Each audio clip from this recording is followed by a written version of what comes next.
Hey y'all, just real quick, wanted to come by and just share with you what God has kind of like revealed to me about myself. And He told me to share it because I ain't the only one. I let it sit with me for a little bit because I know that I just had to let it marinate and yeah. Anyways, so two words that God gave me within this week so far: surrender and commit. And so when he gave me the word surrender yesterday, which was Monday, and I was asking him like, okay, like what is it that I need to surrender? Like, I've surrendered it all to you, Lord. I am your servant. I am here for you. What do you want me to do? No response. And then today, this morning, while I was doing my devotion, he gave me the second word, which was commit, and then the verse of the day was found in, I believe, Proverbs 16 verse 3, if I'm not mistaken, where it says, commit whatever you do to God, and He will establish your plans, or something along the lines. Don't judge me. I'm tired. You know what I'm trying to say. You know what the verse is. Look it up if you don't. And so, like, I was just asking him, like, okay, so, like, what you trying to say? Sometimes when God is convicting you of something, you can kind of get in your feelings a little bit because you're like, no, that's not me. Yes, it is.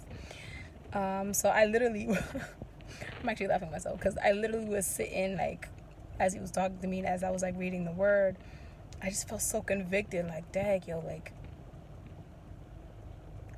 but then I was just like, Lord, like, what do you mean, though? And then he said, connect the two words, surrender and commit. And he said, with those two words, I want you, they equal relinquishing control. Like, when you surrender everything, you relinquish the control. You give up your right to control anything, any aspect of your life. But what most of us do is that we surrender, as in, like, Lord, I accept you as my personal Lord and Savior. But that's where it begins and that's where it stops. And was like, all right, cool. Like I love you, I'll serve you, but I got it from here. Everything else, my heart's desire, the plans, the goals, everything, I got it. Like, all right, like, you do you. And I will shout you out on Instagram here and there. It's like a plan. Like, I will shout you out every weekend. And whenever something good happens in my life, I will shout you out. But I got it from here. He's like, no, relinquish your, like, the control. And for me, I didn't know if I didn't know, like, I thought this was about to be a video for y'all. I was about to be like, well, you already know you have all the control. You already know that I commit everything to you. So what do you, like, this is not for me, Lord. Like, what you trying to say? Like, hello? And he was just like, yeah, even the promises that I've given you.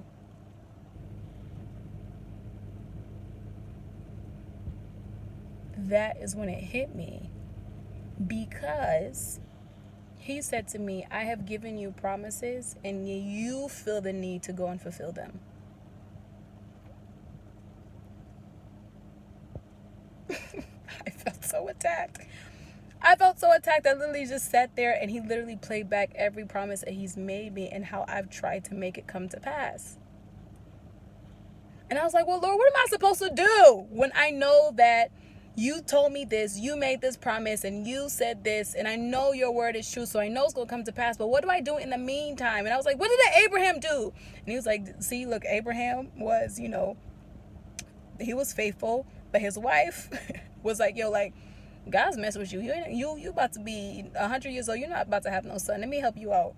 And she tried to take things into her own. Matter of fact, she didn't try. She took things into her own hands, and they had a son that wasn't the promised son. But, even in, their disobedience, God still but God still fulfilled his promise to Abraham, because he is a God of his word. Like, he's not going to fall back on his word. So surrender and commit, relinquishing your control, Angela. Like, you didn't make this promise to yourself. God promised you these things. So stop trying to make the promise come to pass by your own means. Like, what are you doing?